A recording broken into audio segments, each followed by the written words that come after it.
بسم اللہ الرحمن الرحیم۔ السلام علیکم۔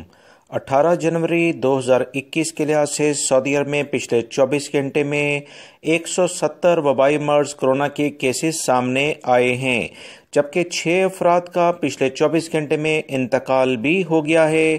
161 افراد پچھلے 24 گھنٹے کے لحاظ سے سعودی عرب میں وبائی مرض کرونا سے صحت یاب بھی ہوئے ہیں۔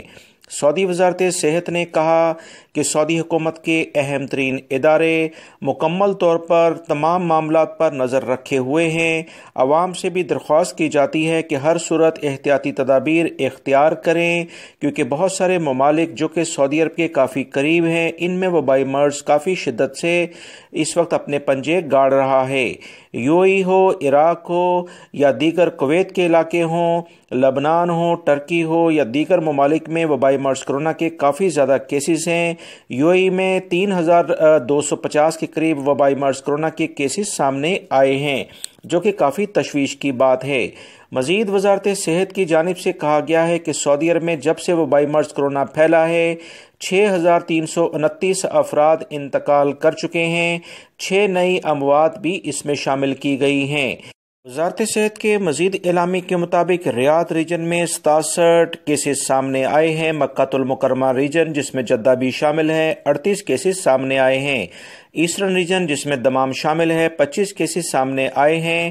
مدینہ منورہ میں 22 کیسز ہیں۔ حائل ریجن میں 5 کیسز ہیں۔ نجران ریجن میں بھی 5 کیسز ہیں۔ ناردرن بارڈر کے علاقے میں 3 کیسز ہیں، جبکہ اسیر ریجن میں 2 کیسز سامنے آئے ہیں۔ جازان، تبوک اور القصیم کے علاقوں میں 1 کیس سامنے آیا ہے۔ الحمدللہ سعودی عرب میں وبائی مرض کرونا کی جو اس وقت صورتحال ہے وہ بہت تسلی بخش ہے۔ اسی بنیاد پر سعودی وزارت صحت نے یہ کہا کہ تمام لوگ احتیاطی تدابیر لازماً اختیار کریں، تاکہ اسی بنیاد پر وبائی مرض کرونا سے متعلقہ جو اہم ترین فیسلٹیز ہیں، انٹرنیشنل فلائٹس ہوں یا دیگر اہم ترین ضروریات زندگی، وہ سعودی عرب میں جاری رہیں۔ دوستو احتیاط کریں، احتیاط علاج سے بہتر ہے۔ ویڈیو لائک کر کے شیئر بھی کیجیے گا۔ السلام علیکم۔